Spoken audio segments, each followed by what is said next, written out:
Bonjour à toutes et tous, je suis Élodie Bardot et vous écoutez Antinomique, le podcast qui donne la parole à des personnes qui vivent alignées avec elles-mêmes et leurs valeurs dans tous les domaines de leur vie.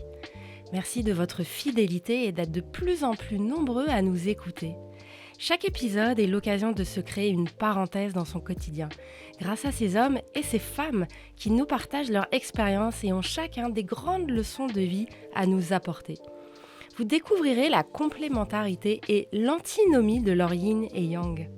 Nous allons parler d'épanouissement professionnel, de résilience, d'entrepreneuriat, de mission de vie et de plein potentiel. Un moment à vous offrir pour vous inspirer et vous apporter les clés pour parvenir à l'équilibre.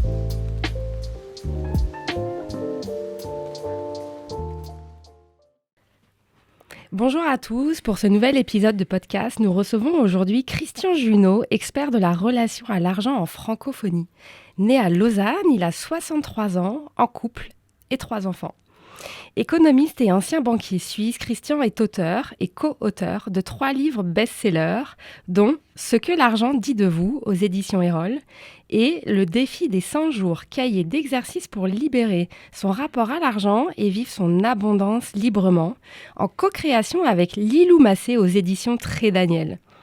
Passionné avant tout par l'humain, il travaille autant avec les particuliers que pour les entreprises et les associations professionnelles. Il intervient régulièrement dans différents médias, dont RTL, France Inter, France 2, RMC, RFI et Radio Nationale Suisse. Bonjour Christian. Bonjour Élodie.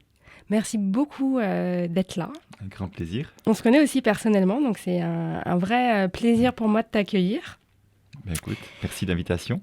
Et pour la première fois, je ne vais pas commencer comme d'habitude. Vas-y, je te fais confiance, je me laisse guider. Écoute, j'avais envie de commencer par ça, parce que je t'ai vu il y a quelques mois au Grand Rex, en conférence. J'ai tellement aimé ton intervention, et j'ai tellement aimé ton anecdote entre ton papa et l'argent, que je me dis, allez, on va commencer le podcast avec ça. Oui, alors c'est vrai que je la théâtralise un peu sur scène, alors je dirais que au fond, j'explique à travers cette anecdote que l'argent nous rend un petit peu dingue parce qu'on ne sait pas tellement dans quelle direction on veut aller. Et l'anecdote, effectivement, c'est que mon papa me dit de mettre de l'argent de côté. Et au fond, la première chose qu'il ne me dit pas, c'est de quel côté je dois mettre de l'argent. Donc c'est la première question que je me pose. On dit toujours mettre de l'argent de côté, mais au fond, voilà. On dit quel côté. Et comme je n'ai pas de réponse, je dis je vais mettre un peu de chaque côté, on ne sait jamais. Et un jour, je lui dis mais pourquoi faut-il mettre de l'argent de côté? Puis il dit papa, Christian, c'est évident, dans la vie, il faut avoir de l'argent devant soi. Alors, je me dis on met de l'argent de côté pour avoir de l'argent devant soi. Là, il y a un truc bizarre quand même. Et un jour, j'en peux plus, je me dis, mais j'aimerais bien comprendre pourquoi c'est important d'avoir de l'argent devant soi. Il me dit, mais c'est pour assurer ses arrières. Et tout ça pour montrer que finalement, à travers nos expressions, on est complètement dans des contradictions et il semble toujours qu'il faut avoir des trucs à côté, devant, derrière, on ne sait plus pourquoi. Et je dis, c'est souvent l'argent nous rend un peu fous. Enfin, pas l'argent en tant que tel, mais tout ce qu'on imagine qu'on doit faire derrière tout ça. D'accord, je te remercie. Maintenant, je vais te demander de te présenter personnellement pour qu'on comprenne un peu qui est Christian. Oui, alors c'est toujours une question qui n'est pas facile parce que parler de soi, souvent quand on parle de soi, on parle de ce qu'on fait. Mais au fond, je ne suis pas ce que je fais, même si ce que je fais essaye d'être au service de qui je suis. Et je dirais que je suis un passionné d'être humain, je suis en évolution constante, j'essaye d'apprendre à partir de chaque expérience de vie que la vie m'apporte, soit une expérience comme celle que nous vivons maintenant, une expérience comme une autre, et pour essayer de rayonner qui je suis et d'offrir au monde ce qui me semble être ma contribution unique et singulière que nous avons tous. Et pour moi, je me vois vraiment comme un éveilleur de conscience. Tout ce que j'ai fait depuis que je suis indépendant il y a 13 ans, ça a toujours été pour mettre de la conscience sur ce que nous faisons. Je faisais de la communication consciente, qui était basée sur la communication non violente au départ.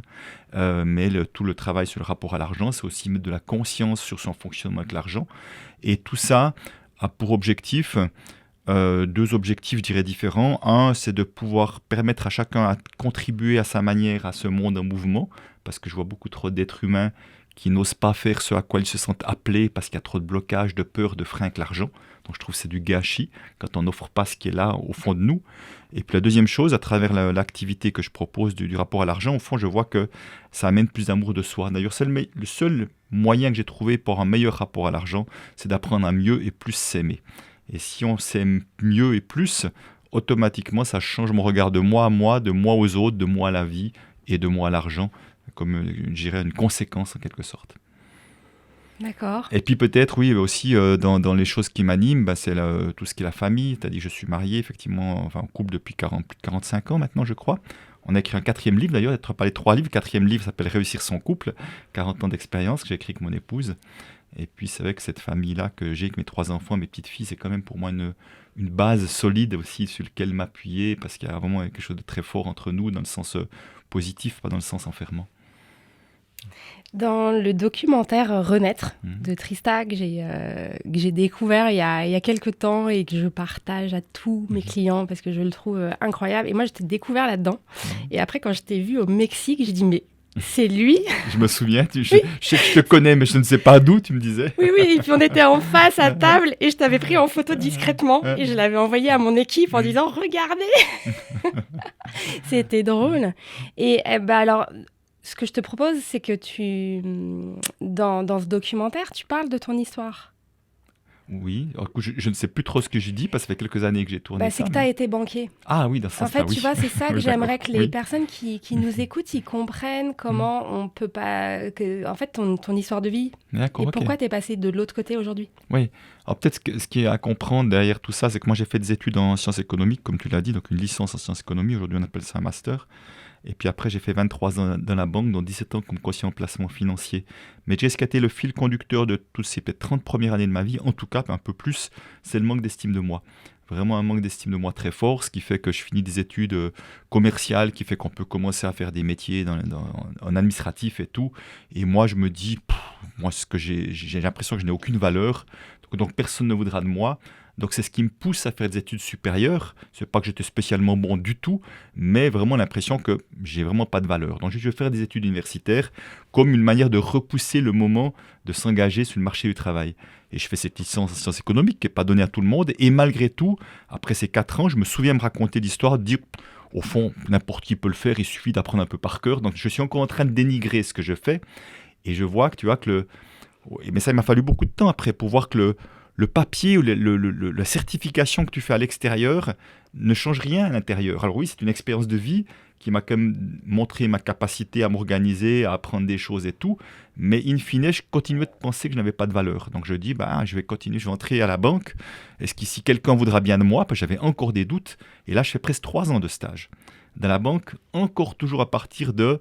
je suis pas assez bien, assez quelque chose, donc il faut que je fasse encore des trucs de plus, tu vois, le cheminement sans fin, et j'ai presque 29 ans que je fais mon premier, j'ai envie de dire, vrai travail, même si j'étais payé comme stagiaire depuis 3 ans, mais comme vrai travail où j'ai vraiment des responsabilités, j'ai une clientèle et tout. Donc j'ai repoussé le plus loin possible ce moment-là à partir d'un manque d'estime de moi. D'accord. La suite. Et oui, je veux la suite. Quel a été le déclic? Je dirais, il n'y a pas, un déclic, c'est une succession de petits déclics, mais déjà en tant que stagiaire, je suis un des seuls universitaires à faire les stages avec d'autres stagiaires, si tu veux, et dans les cours qu'on avait, tout à coup, je commence à me rendre compte que j'ai des compréhensions des choses que les autres n'ont pas. Et je me souviens, mes collègues m'ont dit quelques temps après, me dit, eux qui n'avaient pas fait l'université, encore une fois, ce n'était pas un must de devoir le faire, me dit, tu as une capacité à voir l'ensemble des choses que nous, qui venons peut-être du terrain, on voit les petites choses et toi, tu prends de la hauteur. Et prendre de la hauteur, ça a vraiment été quelque chose que j'ai toujours fait, de tout temps. Donc, je peux être quelque chose, j'ai une certaine qualité pour ça. C'est peut-être pas pour rien que mon animal totem, c'est l'aigle également. J'adore les aigles. Donc, tu vois, cette capacité de prendre de la hauteur, de voir la vue d'ensemble. Donc, j'ai cette capacité-là qui fait que je peux voir les choses autrement, je peux voir même mon métier autrement. Donc, j'amène très souvent dans mon métier un regard différent parce que j'ai déjà sans le savoir, une capacité à regarder le fonctionnement des êtres humains, à observer mes chefs, à voir comment ils fonctionnent. Donc j'apprends plein de choses en observant les êtres humains. Et moi, je me retrouve dans des bureaux avec des clients où je suis conseiller en placement financier. Ils ont plus d'argent que la moyenne, sensiblement plus d'argent que la moyenne, et ils sont pleins de peur. Et là, je vois vraiment toute l'irrationalité des personnes avec l'argent. Alors, je n'ai aucune idée pourquoi, je ne comprends rien au comportement, mais je les observe. Et puis, avec mes clients, j'ai une capacité à créer de la confiance, parce que je pense que c'est quelque chose que j'ai vraiment développé très vite. Vraiment, je crée un environnement sécure, ce qui fait que les clients viennent se confier à moi sur plein de trucs personnels, bien au-delà des histoires d'argent. Donc, je dirais avec le temps, avec le recul, pour certains clients, pas tous, certains venaient vraiment pour le professionnel de la banque, mais d'autres, j'étais un peu le banquier thérapeute, tu vois, la grande oreille, mais c'est avec le temps qu'il m'a fallu du recul, voir que moi, ce que je vivais dans mes bureaux, mes collègues ne le vivaient pas, que j'étais beaucoup invité chez eux parce que j'étais devenu un personnage important pour eux, tu vois. Et donc, il y avait vraiment quelque chose de singulier. Et quand on me disait, vous n'êtes pas un banquier comme les autres, c'est le plus beau compliment qu'on peut me faire parce que je me sentais à l'étroit et pas très à l'aise dans un milieu de la banque qui n'était pas vraiment mon milieu au fond. Mais même qu'il y a plein de trucs que j'aimais, j'ai fait plein de choses que j'aimais aussi. J'ai eu des super collègues, on a eu des belles avancées en équipe également. Mais au fond, c'était pas mon milieu. Mais voilà, au fond, c'est intéressant parce que quand je perds mon job en 2009, suite à la crise subprime, j'avais changé de job 2 ans avant. J'ai commencé à faire un peu de coaching de la banque, à donner quelques formations, à faire de la gestion de projet. Donc déjà, de changer de métier après 17 ans, c'est déjà un pas de s'autoriser à faire autre chose que ce qu'on croit des fois savoir comme notre unique chose, tu vois. Et surtout, ça m'a permis d'être au bon endroit pour être licencié. Mes anciens collègues n'étaient pas licenciés, ce n'est pas des jobs qu'on supprimait. Et moi, c'était mon propulseur pour dire maintenant, je ne fais plus que ce que j'aime, et c'est accompagner les êtres humains. Donc, même si j'ai fait plein d'autres choses que la relation à l'argent qui est venue un petit peu après, mais c'est intéressant de voir que ce parcours, il y a comme une sorte de fil logique. Et c'est là que je trouve que la vie est magique. Je n'avais pas du tout envie d'entrer dans les banques, j'ai envie d'entrer ailleurs, mais personne ne voulait de moi, encore une fois, avec ma croyance que je n'ai pas beaucoup de valeur. Donc je suis allé reculons dans les banques. Et aujourd'hui, c'est une sorte de logique implacable de repasser par ce chemin de la banque pour être expert de la relation à l'argent. Je t'ai écouté dans un épisode de podcast Métamorphose avec ton épouse, Anne Chantal. Et elle est importante dans ce parcours-là, j'imagine, parce qu'elle t'a soutenu dans ton choix. Oui, c'est vrai qu'elle m'a soutenu. Elle était d'accord dans mes stages. J'ai fait 15 mois à Zurich, donc elle a abandonné son travail parce que c'est elle qui gagnait l'argent à un moment donné que moi, je gagnais 3 fois rien. Moi, j'étais même aux études au début qu'on était mariés d'ailleurs. Donc elle a accepté d'aller en Suisse allemande, d'abandonner son travail, donc de se mettre dans des conditions un peu compliquées pour elle. Après on est parti 6 mois en Angleterre et finalement on est revenu dans une autre région. Donc elle avait vraiment perdu ces 2 ans de congé qu'elle avait demandé, elle les a perdus. Donc elle a quand même fait un certain nombre de sacrifices pour me permettre, je dirais, de pouvoir évoluer professionnellement. Après, elle a assez vite repris elle-même son équilibre entre travail et famille, puisqu'on avait ses 3 enfants. Et donc, c'est vrai que pour moi, c'était précieux. Et finalement, c'est moi qui ai montré le chemin de devenir indépendant. Elle m'a suivi quelques années après. Je dirais, mais voilà, on a vraiment passé de l'un à l'autre, on a été en soutien de l'autre mutuellement aussi. Et je pense que c'est ça qui nous a aussi permis de bien fonctionner.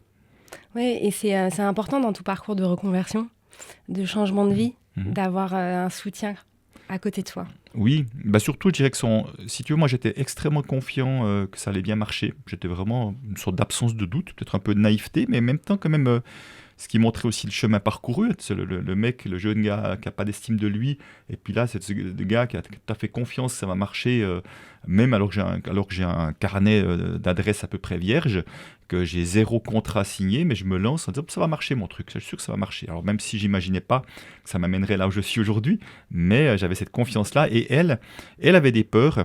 Et elle a eu l'honnêteté, je trouve, et le courage aussi, mais l'honnêteté surtout de ne pas me balancer ses peurs dessus. Tu vois, elle a vite compris qu'elle ne me retiendrait pas, parce que j'étais inarrêtable à cet endroit-là. Mais elle a dit, je vais m'occuper de mes peurs, je vais travailler un peu plus, je vais ramener plus d'argent, pas ça me fait du bien à moi, c'était pas ma demande, moi j'avais pas de peur du tout. Mais elle s'est occupée de ses peurs sans me les faire porter, et ça je trouve magnifique. Si toi, tu n'avais pas de peur, du coup, liée à l'argent, oui. Qu'est-ce que tu pourrais nous expliquer par rapport à ça? Parce que alors moi, je suis confrontée au quotidien à des personnes qui ont peur, évidemment, de manquer. Et ça les bloque dans cette vision du changement. Ben oui, déjà, alors je le comprends bien, puisque moi j'étais bourré de peur avec l'argent. J'avais une peur du manque juste épouvantable, alors que j'avais des super revenus, des bonus, donc financièrement 0 problème, et pourtant grosse peur de manquer. Tu vois, tout à coup je me retrouve là, avec quelques économies parce que j'avais un plan de sortie aussi, mais je me retrouve là tout à coup avec une grande confiance, sans savoir où ça allait nous mener tout ça. Donc ça montre que c'est possible de sortir la peur de manquer, c'est déjà la bonne nouvelle, même si je crois qu'on n'en sort jamais à 100%, mais en sortir à 80 ou 90%, c'est déjà juste énorme. En tout cas, je pense que c'est le chemin que j'ai fait.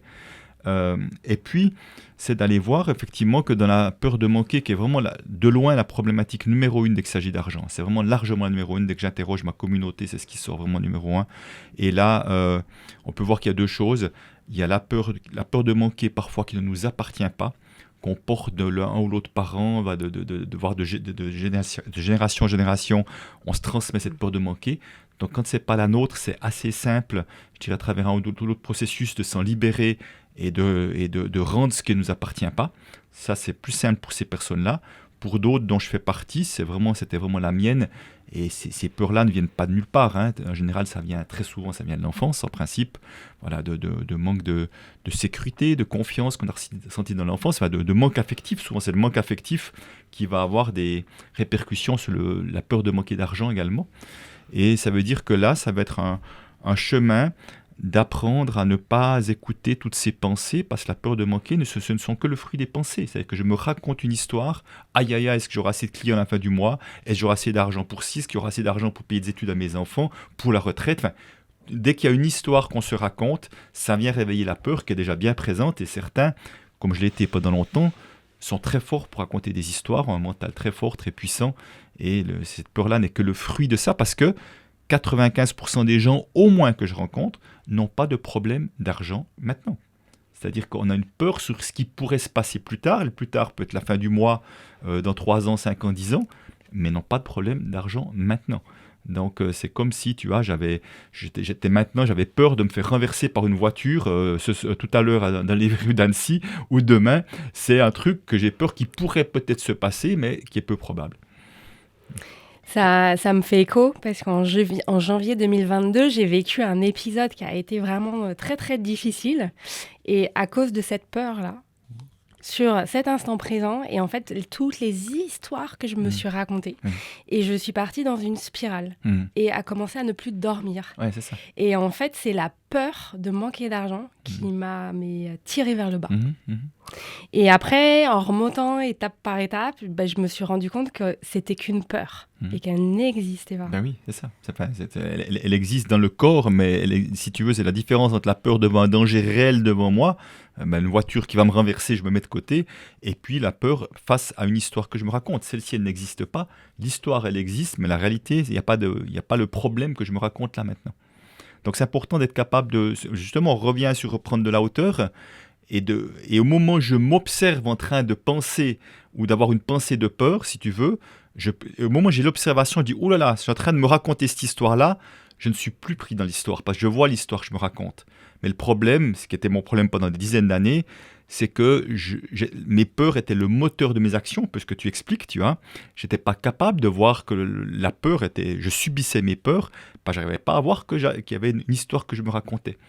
Donc c'est ça, le premier pas, c'est juste de déjà s'observer. Moi je m'observe, des fois, tu sais, moi j'utilisais au début un coussin ou une chaise pour représenter ma peur, et déjà je la mets à l'extérieur de moi, et je peux commencer à la voir de l'extérieur, et tout de suite elle prend moins d'importance.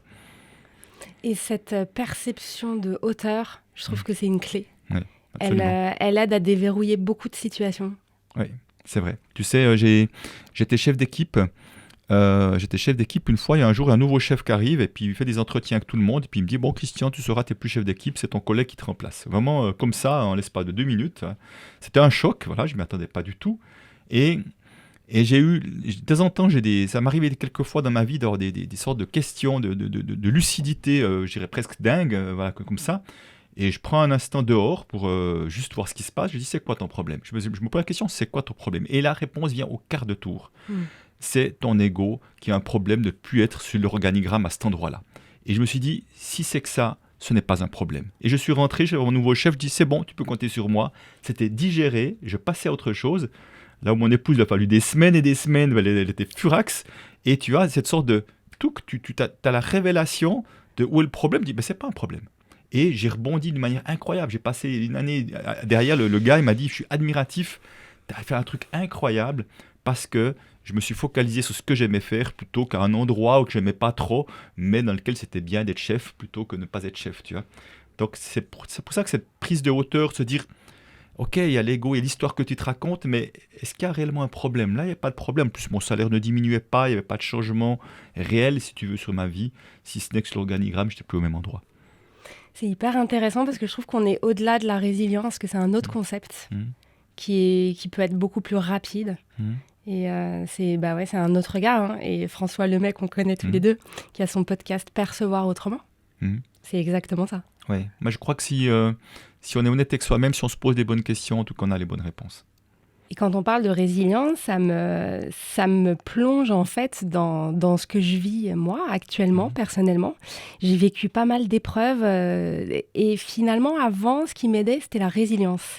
Et je me rendais compte que j'étais résiliente et c'est d'ailleurs un trait qu'on peut m'attribuer. Sauf que en ce moment, je vis plein de choses et j'en ai rigolé cet été en me disant en fait c'est pas possible, là c'est risible, c'est pas possible que tout ça s'effondre et en même temps. Et j'ai jamais autant déverrouillé aussi rapidement mes épreuves. Et c'est pas la résilience cette fois-ci. Et c'est là la prise de conscience que je viens d'avoir, c'est pas la résilience, c'est ma perception, c'est ma prise de hauteur, c'est ce recul là sur les choses et de dire ah ouais, et si en fait je sortais de la scène. Et si j'étais plus l'objet là sur cette table, et si j'étais au-dessus de la table et je regardais ce verre, comment je la verrais la situation? Et je sais pas ce que tu en penses sur... Déjà, c'est une manière puissante de regarder les choses, parce qu'encore une fois, on n'est pas pris dans, ou en tout cas moins pris dans l'émotionnel. À ce moment-là, ça nous permet poser une action qui soit mieux alignée. Et puis autre chose, un piège que je vois, effectivement, tu disais, on parle des étiquettes. Parfois, on peut se donner ou on nous donne des étiquettes. Alors, tu parles de la résiliente. Moi, je pense à une amie que tu connais, mais moi, j'appellerais la femme forte. Mais si je pense à cette femme-là, qui est vraiment une femme forte, puis qui montre ça, même physiquement, mais qui montre ça sur les réseaux, et il lui arrive que des choses horribles. Mais année après année, il arrive des choses horribles, que ce soit des problèmes de santé dans la famille, de maison, de trucs. Ils ont un coup après l'autre, et chaque fois, elle va rebondir. C'est aussi une forme de résilience. Hein. Oui. Elle va rebondir, mais si tu veux, à un moment donné, quand je suis étiqueté ou que je m'étiquette comme une femme forte, je peux me montrer forte que s'il m'arrive des difficultés. Si tout va bien dans ma vie, c'est impossible. En même temps, il n'y a pas d'épreuve à traverser. Et mon inconscient va me faire attirer des situations pour que je puisse montrer et prouver encore une fois que je suis une femme forte. Donc, tu vois, le piège de ça, c'est que ta vie peut devenir infernale parce que là, dans les épreuves qu'elle vit, il y en a 2-3 qui sont vraiment compliquées. Passionnant. J'ai un cas concret. Oui. On va voir comment on va pouvoir dépasser ça. On en parlait avec Cyril tout à l'heure avant de commencer. On parlait de l'entrepreneuriat, de la période actuelle qui est assez compliquée pour beaucoup. Et si on prend deux cas, tu as une entreprise qui va peut-être avoir 2 mois d'avance sur sa trésorerie, sur son chiffre. Et une autre, on va mettre à côté, qui, elle a du retard. Donc, il n'y a pas de trésorerie. Non. D'accord. Par rapport à la peur de manquer d'argent, oui. Quel est le conseil que tu pourrais donner?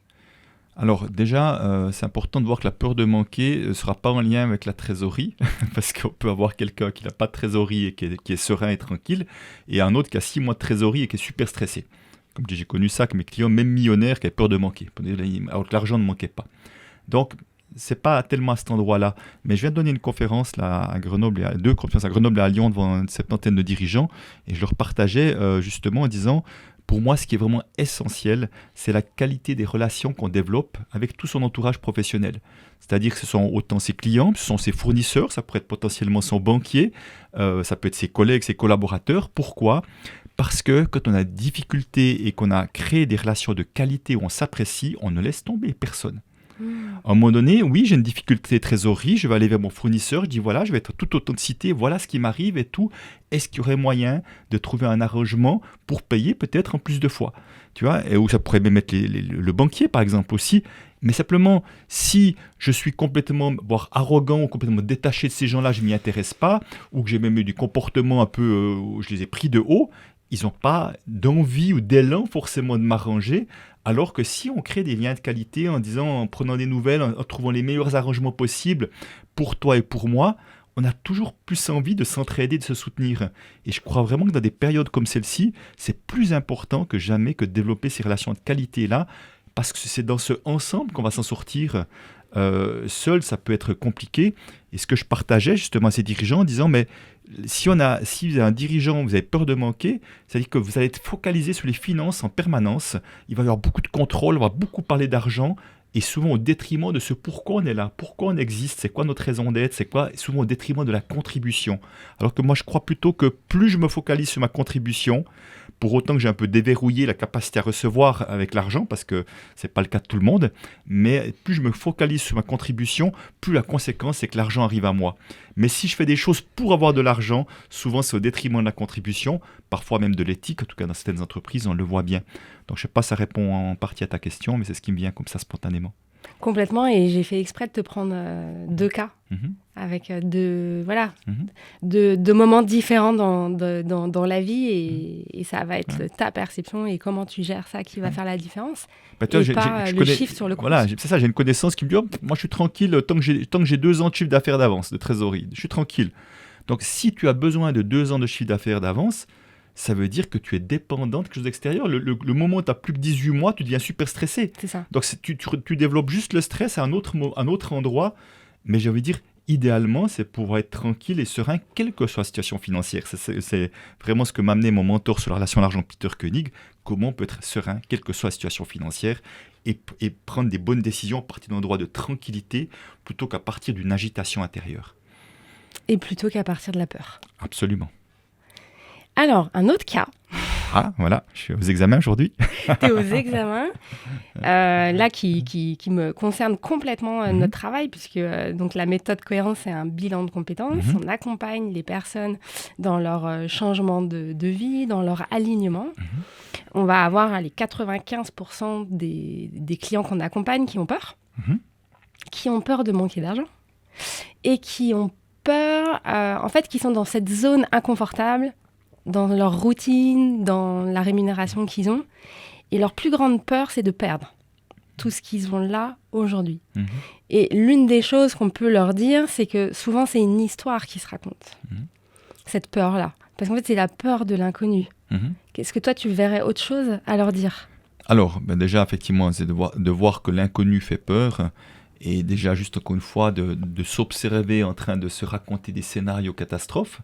Et évidemment que le scénario de mon entreprise, si je me mets à mon compte, par exemple, ne peut ne pas marcher, c'est un scénario parmi d'autres. Parfois, c'est important de se dire, est-ce qu'il y a un plan B qui existe ? Le plan B qui peut être soit qu'est-ce que je peux faire ou refaire éventuellement comme profession, mais c'est aussi à quel endroit je peux demander du soutien si j'ai un problème financier. Parce que parfois, on a dans notre entourage, ça peut être un parent ou autre, mais ça peut être différentes personnes, où on sait qu'on pourra compter cette personne-là aussi pour déjà un peu pour être un peu plus tranquille.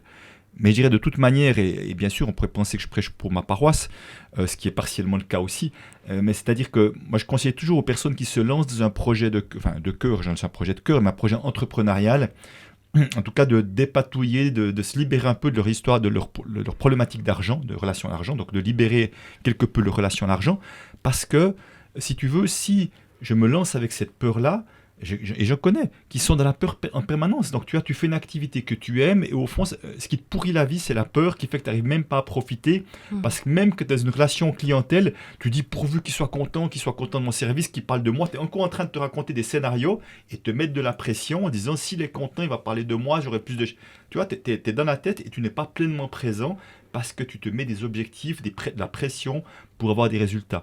Alors que c'est pas comme ça, tu le sais bien, que c'est pas en étant dans la pression que j'aurai le meilleur accompagnement, c'est en étant pleinement présent avec toi là maintenant. Donc c'est pour ça que à un moment donné, tant que la peur prend trop de place, ça peut peut-être vouloir dire que je ne suis encore pas mûr pour faire ce changement et que j'ai besoin d'un peu de temps pour m'occuper de ça. C'est pour ça que je te disais, moi à une époque, dans mon état émotionnel que j'étais, j'aurais été incapable de devenir indépendant, et ça aurait été même une grosse erreur de le faire parce que moi, j'étais pas suffisamment solide intérieurement. Alors quand ça arrivait, la vie était parfaite parce que j'étais licencié au bon moment, j'étais prêt, et tout s'est fait avec passablement de fluidité parce que j'avais évolué. Et ce que je remarque aussi, c'est que souvent, c'est normal, mais la pensée ne voit pas les ressources futures qu'on va pouvoir acquérir. Et en fait, la manière dont on va pouvoir aussi rebondir. Je vois dans mon entourage des clients que j'accompagne, certains projets qui ne se passent pas aussi bien qu'ils le voudraient, parce que ce n'est pas si simple quand on se lance à son compte ou autre. Mais en fait, il y en a d'autres, des ressources. Et ils peuvent continuer, mais prendre un travail à mi-temps. Ou faire des choses temporaires. Et je vois beaucoup de personnes qui s'adaptent en ce moment autour de moi.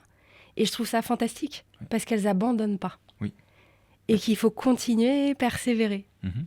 Alors oui, tu as raison. Et puis c'est aussi déjà le fait de voir que le saut, c'est pas toujours tout ou rien. C'est ça. On peut garder un temps partiel et commencer à 1 ou 2 jours par semaine. Donc il y a différentes nuances qui peuvent être faites et c'est important d'écouter pour chacun ce que je sens qui est juste ou pas. Mais au fond, moi aussi, ce que j'ai envie d'amener, c'est que, si tu veux, dès le moment où où on utilise notre vie pour en faire un chemin d'expérimentation et d'apprentissage, les choses changent. Je vais te donner une petite expérience personnelle. À un moment donné, moi, je faisais énormément de cours, ce qu'on appelle de développement personnel, alors que j'étais banquier. Je faisais à coup de 20-25 jours par année, donc sur mes vacances, sur mes week-ends, donc énormément. Hein. J'étais vraiment un banquier très atypique, tu vois, à ce moment-là. Mais j'avais un peu deux vies, tu vois. Il y avait ce que je faisais dans les week-ends, je trouvais ça génial. Puis je retourne à la banque, un peu les épaules lourdes. Et jusqu'à un jour, j'ai dit non, mais tu vas expérimenter tout ce que tu apprends, tu vas l'expérimenter dans ton travail. Tu vas faire un terrain d'expérimentation et en plus, tu es super bien payé pour le faire, c'est génial quand même.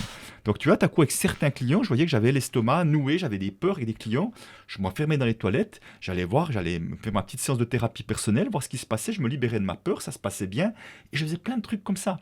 Donc, toi, je décortiquais ce qui se passait pour en faire un terrain d'apprentissage. Donc, j'étais en train d'apprendre. Et là, j'ai boosté mon estime de moi à ce moment-là très fort. J'ai avancé incroyablement. Et au fond, on peut tous faire ça, qu'on soit salarié ou indépendant, ça ne change rien. Si on choisissait de faire de sa vie un terrain d'apprentissage, d'apprendre à être toujours plus solide intérieurement, toujours plus expérimenté, toujours plus vigilant, toujours plus conscient, j'ai envie de dire, quels que soient les résultats, on sera plus le même, on aura appris, on sera mieux, j'allais dire mieux armé, j'aime pas ce mot-là, mais en tout cas mieux outillé, c'est peut-être plus joli quand même, mieux outillé pour faire face aux prochaines choses qui pourraient se passer dans ma vie. Tes 3 plus grandes valeurs, tu m'as dit que c'est l'authenticité, la chaleur humaine et la contribution. En quoi ta vie professionnelle est alignée avec ces valeurs ? Alors bien sûr, j'essaye déjà d'être aligné le plus possible. Bon, la contribution, c'est un peu mon obsession. C'est-à-dire que je cherche toujours comment je peux contribuer plus et mieux aux personnes qui me font confiance. Mais c'est autant dans ceux qui investissent de l'argent pour faire des choses avec moi que je fais énormément de choses gratuites, comme ce qu'on fait là maintenant. Je passe 50% de mon temps, je fais des choses gratuites. Et c'est aussi une manière de contribuer à l'éveil des consciences à travers cette porte d'entrée qu'est la relation à l'argent, en tout cas pour une partie. Donc ça, c'est clair. La chaleur humaine, pour moi, c'est important. C'est vraiment, tu vois, si je parlais de prendre de la hauteur, c'est de ne jamais oublier que je suis juste un être humain parmi d'autres. Et c'est pas parce que j'ai écrit quelques livres, j'ai fait quelques médias, que je suis plus connu que d'autres, que je ne suis pas un être humain avec mes difficultés, avec mes défis, etc. Et que je me sens très proche des personnes. Les personnes, en tout cas, souvent sont étonnées en me disant, mais on peut vraiment avoir accès à toi. Je dis oui, parce que je ne vois pas pourquoi on ne pourrait pas avoir accès à moi. Au plus, si je me préserve, c'est parce que j'ai besoin de temps en temps de me mettre dans ma bulle pour retrouver de l'énergie. Je ne peux pas être toujours au service de tout le monde. Donc, c'est pour ça que la chaleur humaine, c'est quelque chose qui est vraiment dans ma manière de communiquer, mais également de ma manière juste d'entrer en relation avec les personnes. Tout à l'heure, je ferai une conférence à Annecy, je serai là pour accueillir les personnes. Tu vois, je ne suis pas juste celui qui débarque sur scène faire sa conférence. Non, je suis là pour accueillir les personnes parce que je trouve important tout de suite de créer une connexion avec les personnes. Ils me font confiance en étant là, donc j'ai envie d'honorer cette confiance-là. La troisième, je sais plus que l'authenticité. C'était l'authenticité. En fait, c'est intéressant, je trouve, parce que j'ai remarqué, tu vois, et là aussi, c'est un ajustement qui est assez fin. Je touche le micro là, qui est assez fin, c'est de dire comment je peux parler de moi juste parce que c'est utile, parce que ça fait des effets miroirs, tu vois. Quand je parle de mes peurs de manquer, de ce que je vis, j'ai envie de dire, ma vie n'a absolument pas plus d'intérêt que celle d'un autre. C'est juste une vie, j'ai envie de dire, banale, parce que je n'ai pas vécu de choses extraordinaires, en tout cas de mon point de vue, mais mes prises de conscience, mes difficultés, comment je passe quand je parle de moi, je vois qu'il y a des gens qui disent « Ah ouais, ça me parle tellement, je pourrais faire ça », tu vois. Et je trouve que faire croire aux personnes que ma vie, c'est juste le nirvana permanent, je suis en train d'écrire une fausse histoire. Et non, j'ai envie de dire, oui, j'ai des moments difficiles. On a eu un décès cet été avec mon beau-père, mon père l'année passée. Voilà. Ça fait partie des événements de la vie qui ne sont pas toujours simples non plus. Mais voilà, ça c'est la vie, ça s'appelle la vie simplement. Et j'ai envie d'en parler très ouvertement, juste pour, encore une fois, faire des effets miroirs, parce que j'ai vu que quand moi je m'ouvre, j'autorise les autres à s'ouvrir avec moi.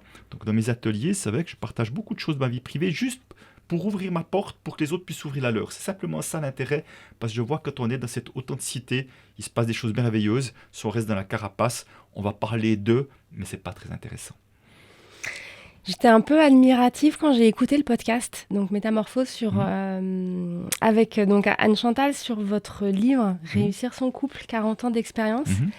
Parce que quand tu parles que ta valeur principale, l'une de tes valeurs, c'est la contribution, c'est ce que vous faites, vous délivrez, vous parlez de votre histoire, et c'est pas facile, que vous avez eu un échange en vous disant on va parler aux enfants. Avant qu'ils découvrent. Voilà. Et j'ai trouvé ça, mais d'une générosité. Et oui, c'est vraiment la contribution. Oui, mais c'est intéressant parce que, là, en l'occurrence, c'était un chapitre sur la fidélité, où on partage effectivement que j'étais infidèle à mon épouse à 2 reprises, et comment on a fait face à ça, surtout avec une situation qui était quand même assez complexe de mon côté. Et c'est vrai qu'à un moment donné, quand on partage avec ça, quand on écrit un livre sur le couple, on s'est beaucoup ouvert dans ce livre-là. Il y a toujours à quel endroit on entre dans le voyeurisme, à quel endroit on reste dans quelque chose qui est acceptable pour nous. Et c'est vrai que si on prend ces exemples-là, dans la vision du commun des mortels, moi je suis le méchant, puis l'autre, le bourreau est la victime, tu vois, mon épouse est la victime. Donc beaucoup de gens voient ça comme ça.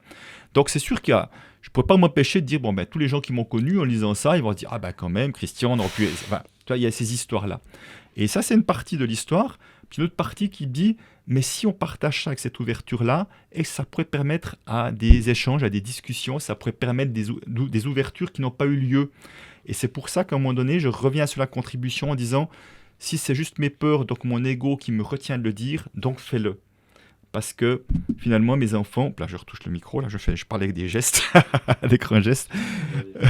T'es suisse, pas italien. Ouais, pourtant, tu vois, non, j'ai pas de famille italienne.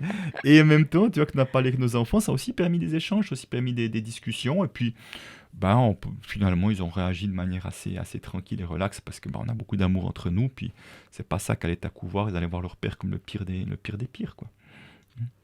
Ça m'inspire parce que ça fait plus de 2 ans que j'écris un livre, donc il faut que je le continue. Et ça m'a inspiré d'écouter cet épisode parce que je me suis dit, et si je le faisais aussi en fait Parce que quand les personnes montrent l'exemple, ça en fait ouvre des portes et ça montre aux autres, mais vous aussi vous pouvez le faire. Absolument, absolument. Et puis qu'on peut grandir même dans ces moments difficiles. Parce que c'est vrai qu'il y a dans bien des couples, l'exemple que je donnais, ça va casser un couple et je peux comprendre que certains n'aient pas envie d'aller plus loin, ça, je peux vraiment l'entendre et le comprendre. Et en même temps, on peut aussi choisir de grandir parce qu'on estime que l'amour est toujours présent et qu'on a envie d'en faire quelque chose, cette histoire-là. Même s'il y a une blessure, même si ça peut laisser des traces. J'allais dire quel est ton moteur, mais on l'a compris en fait, c'est un mélange de la contribution et des partages authentiques.